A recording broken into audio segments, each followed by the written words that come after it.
नमस्कार. रामकृष्ण हरी. वनस्पतीची ओळख ह्या युट्यूब चॅनलवर आपलं सर्वांचं हार्दिक स्वागत.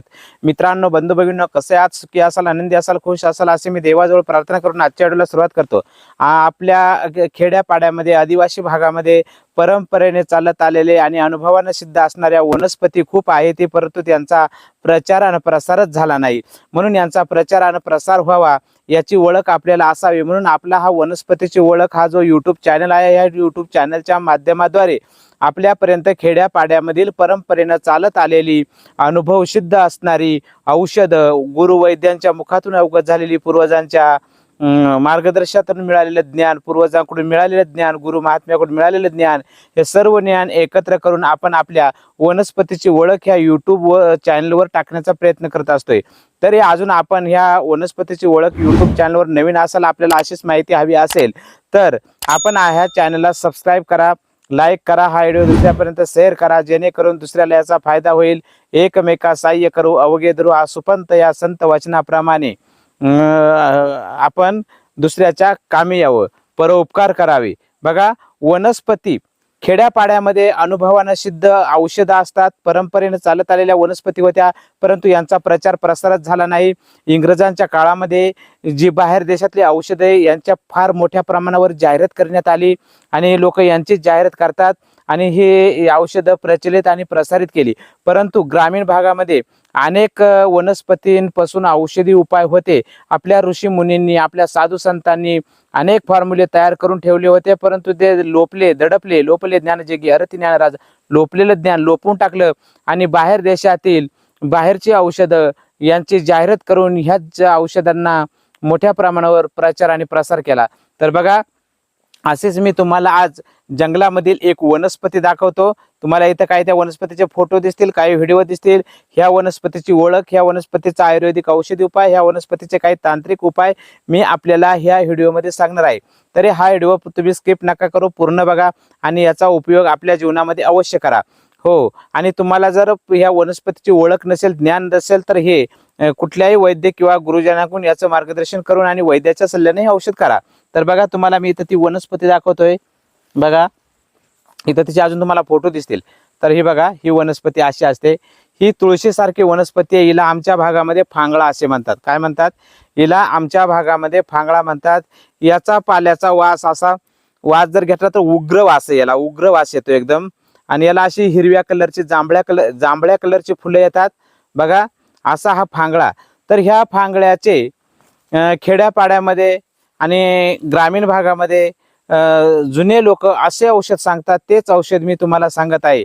बघा, ह्या जो फांगळा वनस्पती आहे, लहान लेकराचं पोट दुखायला लागलं, त्याला जर हिरवे जुलाब व्हायला लागले तर काय करायचं? याचे कवळे पानं किंवा केवळे ड्रे तोडायचे आहे. ती हे चांगले असे ठेसून घ्यायचे, खलबत्यामध्ये कुटून घ्यायचे, कपड्यामध्ये गाळून त्याचा वस्त्रगाळ रस काढायचा आहे. आणि हा रस सकाळी ताजेच पानं आणून ताजाच रस काढून सकाळी तुम्ही 1 चमचाभर त्या मुलाला 3 दिवस देताय, तर त्याच्या पोटामध्ये दुखणारं बंद होतंय. त्याचप्रमाणे त्याचे हिरवे जुलाब, काळे जुलाब होणं बंद होतंय. लेकराला तुम्ही जुलाबावर देऊ शकता. नोये मोठ्या माणसांनी सुद्धा याचे डेरे जर असे खाल्ले तर त्याची पोटदुखी पूर्णपणे राहून जाते. सकाळी सकाळी ताजी पानं आणायची, ती मिठाच्या पाण्यानं धुवून घ्यायची ती आणि धुवून आणि ही आपण खाऊ शकता. काय करू शकता? खाऊ शकता. पोटदुखी तुमची पूर्णपणे बरी होऊन जाईल. असा हा फांगळा आहे. त्याचप्रमाणे जखम जर झाली आणि जखमेवर ह्या पाला जर ठेसून जखमेवर जर बांधला तर तुमची जखम पूर्णपणे फांगळा वनस्पतीने बरी होते. कुठलाही इन्फेक्शन नाही. नोये जनावराला जर जखम झाली, गाय असेल, म्हैस असेल, शेळी असेल, किंवा शेळीचं शिंग मोडते, शिंग मोडल्यानंतर जखम होते. जखमेमध्ये कधी कधी तुम्ही पाहिलेलं असेल मित्रांनो, जनावराची शिंग जर मोडली तर त्या शिंगामध्ये किडे पडतात, श्रीम पडते. तर ते किडे मारण्यासाठी तुम्ही फिनेल किंवा अनेक केमिकल औषधांचा उपयोग करता. मी सांगतो, ह्या फांगळ्याच्या पाल्याचा रस काढायचा आहे, तो रस शिंगामध्ये वतायचा आहे, वरतून पेंड बसवायचे आहे. जनावराच्या शिंगेमध्ये किंवा जनावराच्या जखमेमध्ये पडलेले किडे ह्या फांगळ्यांनी अवघ्या 2 दिवसामध्ये पूर्णपणे नष्ट होतात, मरून जातात. इतका उग्रवास आणि इतकी जबरदस्त अशी ही वनस्पती आहे. तर जखम बरी होते. जखमामध्ये पडलेले किडे सुद्धा याच्या पाल्याच्या रसाने आणि याच्या पाल्याच्या पेंडने मरून जातात. बघा, इतका हा दुसरा उपाय सांगितला. बघा, असा हा उपाय. तिसरा उपाय, जर एखाद्या जनावराला, शेळी, गाय, म्हैस वगैरे फोडसा नावाचा जो सर्प आहे, फोडसा नावाचा सर्प जर चावला, सर्पाची जर विषबाधा झाली तर याचं मूळ बघा, फांगळा नावाच्या वनस्पतीला असं एक मोठं मूळ असतंय, तर याचं मूळ काढायचं आहे. याचं बघा हे मूळ आहे इथं, तर याचं मूळ काढायचंय, याचं मूळ उगाळायचंय, त्याच्यामध्ये पाल्याचा रस पण उगाळायचा. मूळ आणि पाल्याचा रस उगाळून तुम्ही विषबाधा झालेल्या जनावराला जर तुम्ही पाजताय तर त्या सर्पाची विषबाधा, त्या जनावर त्या विषबाधेपासून मुक्त होते. बघा तुम्ही हा उपाय माणसावर सुद्धा करू शकता. बघा फोडसा सर्प चावल्यानंतर याची मुळी ठेसून कुचून याचा रस काढून पाजू शकता. त्याचप्रमाणे याची पानाचा रस आणि मुळीचा रस जर पाजला तर एकदम 100% रिझल्ट येतो तुम्हाला. जनावरांसाठी माणसासाठी सर्प विष बाधेवर सुद्धा याचा एकदम जबरदस्त उपयोग आहे फांगळा वनस्पतीचा. बघा त्याचप्रमाणे जनावराच्या जखमेमध्ये किडे पडतात तर त्याच्यावर मी एक तोडगा सांगतो. लावायचं नाही, खायचं नाही, काय नाही. शनिवारच्या दिवशी सकाळी तुम्ही ब्रह्ममुहूर्तावर उठायचंय, आंघोळ करायचे, सूर्योदयाच्या अगोदर या वनस्पतीची मुळी विधिवत काढून आणायची.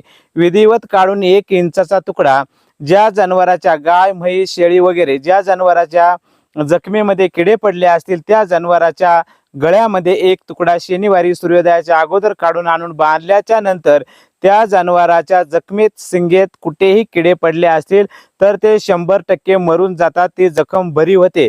हा एक जबरदस्त असा तोडगा आहे. हा तोडगा तुम्ही करू शकता. आमचे पूर्वज द्यायचे, आमचे आजोबा द्यायचे, तर हा उपाय होता.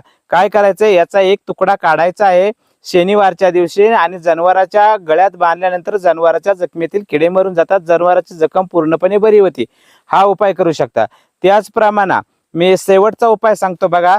आपल्याला जर किडनीचा त्रास असेल, किडनी डॅमेज झालेली असेल, किडनीची तुम्ही डायलिसिस वगैरे करत असाल, मेलेल्या किडनीला पुन्हा जिवंत करते ही वनस्पती फांगळा. बघा मेलेल्या किडनीला पुन्हा जिवंत करणारी वनस्पती म्हणजे ही फांगळा आहे.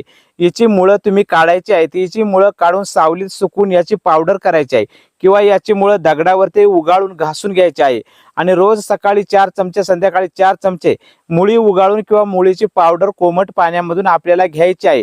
घेतल्यानंतर तुमची मेलेली किडनी पुन्हा जिवंत होती. किडनीचे सर्व प्रॉब्लेम बरे होतात. किडनी फिल्टर शुद्ध करते. तुम्ही डायलिसिस वगैरे करत असाल तर तुमची डायलिसिस करणं बंद होईल. हा उपाय तुम्ही करून बघा. आणि याची ओळख, अनुभव, याचे हे उपाय करत असताना तुम्हाला वनस्पतीची ओळख असावी. ओळख नसल्यास वैद्य किंवा डॉक्टरचा सल्ला घ्या. फांगळा वनस्पती कोणती हे तुम्हाला परफेक्ट माहीत पाहिजे. तसा मी इथं व्हिडिओमध्ये तुम्हाला फांगळा ही वनस्पती दाखवण्याचा प्रयत्न केलेला आहे.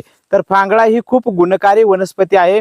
गावाच्या कडेला, रस्त्याच्या कडेला, गावाजवळ, रेल्वे पटऱ्यांमधून, माळ रानावर मोठ्या प्रमाणावर उपलब्ध होणारी ही जी फांगळा वनस्पती आहे ही खूप महत्वाची, खूप गुणकारी आहे. हिचे मी आपल्याला काही उपाय सांगितले आहेत बघा. पोटदुखीवर, जखमेवर, जखमेतले किडे मारण्यासाठी नोहे हिचा उपयोग जनावराच्या जखमेतले किडे मारण्यासाठी सुद्धा होतो. नोहे हिच्या मुळीचं पावडर तुम्ही करून जर घेतलं तर तुमचे किडनीचे सगळे प्रॉब्लेम सॉल्व्ह होऊन मेलेली किडनी पुन्हा जिवंत होते. किडनीची डायलिसिस करायची गरज नाही. असा जबरदस्त उपयोग या फांगळा मुळीचा आहे. हे तुम्ही उगाळून घ्या किंवा याची पावडर करून घ्या. तर असा हा फांगळ्या मुळीचा उपयोग आणि फांगळ्याचा उपयोग, तसे अजून उपयोग आहेत बघा याचे. हे सर्पाच्या विषबाधेवर चालते, पोटदुखीवर चालते, गॅस, ऍसिडिटी, मलरोधावर चालतो, लहान लेकराच्या जुलाबावर चालते, त्याचप्रमाणे जनावराच्या शिंगेतले किडे पडले त्यावर चालते. फक्त रस आणि पेन टाकायचे आणि तुमचा म्हणजे याचं सर्व पंचांग आपल्या कामाचं आहे. नोहे तुम्हाला छोटी छोटी झाडं जर भेटली, तुम्ही हे उपटली, झाड उपटलं, पाण्यामध्ये धुवलं, याच्या पूर्ण पंचांगाची जरी पावडर करून घेतली तरी तुम्हाला 100% ह्या आजारांवरती रिझल्ट येईल. तर याच्या मुळीचा रिझल्ट असा आज पाहिला आपण फांगळा ह्या वनस्पतीचा आयुर्वेदिक औषधी उपाय, तसाच एक तोडगा. त्याचप्रमाणे दुसऱ्या भागामध्ये आपण दुसरी वनस्पती किंवा फांगळ्याचे मी तुम्हाला अजून उपाय सांगेल. चला आज इथं थांबू. उद्या नवीन माहिती, नवीन व्हिडिओ. तोपर्यंत धन्यवाद. रामकृष्णारी जय धन्वंतरी भगवान.